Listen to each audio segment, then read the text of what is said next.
হিন্দু ধর্মের এমন অনেক তথ্য রয়েছে যেগুলি আমাদের কাছে অজানা। আমরা হয়তো এই প্রশ্নগুলো জানার চেষ্টা করি, কখনো কখনো আমাদের মাথায় এরকম অনেক প্রশ্ন এসে থাকে, কিন্তু তার যথাযথ উত্তর আমরা পাই না। আজকে সেরকমই একটি বিষয় নিয়ে আমরা আলোচনা করতে চলেছি। ভগবান শিব কেন চন্দ্রকে সবসময় মাথায় ধারণ করে থাকেন?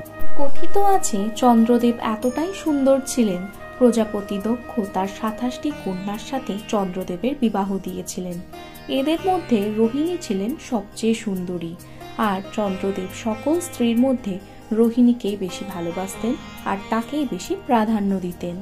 এই কথা যখন চন্দ্রদেবের বাকি স্ত্রীরা জানতে পারেন, তখন তারা সকলেই দুঃখিত হন, আর তারা তার পিতা দক্ষের কাছে গিয়ে এই অভিযোগ। কন্যাদের সাথে নিত্যদিন হয়ে যাওয়া এই অবিচার দেখে প্রজাপতি দক্ষ অত্যন্ত ক্ষুব্ধ হন, আর তিনি চন্দ্রদেবকে মৃত্যুর অভিশাপ দেন।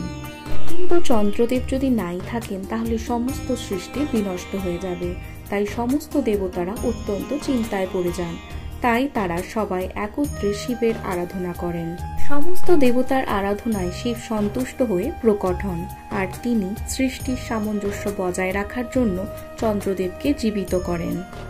প্রজাপতি দক্ষের অভিশাপ কাটিয়ে চন্দ্রদেবকে আবার ফিরিয়ে আনার জন্য ভগবান শিব চন্দ্রদেবকে নিজের মাথায় স্থান দিয়েছিলেন।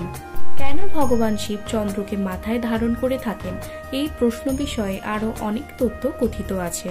তার মধ্যে আরো একটি তথ্য হলো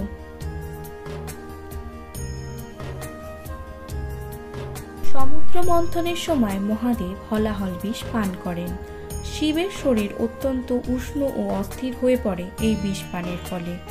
চন্দ্র অনেক শান্ত ও শীতল দেবতা, তাই ভগবান শিব শরীরের উষ্ণতা ও কণ্ঠের জ্বালা কমানোর জন্য চন্দ্রদেবকে মস্তকে ধারণ করেছিলেন।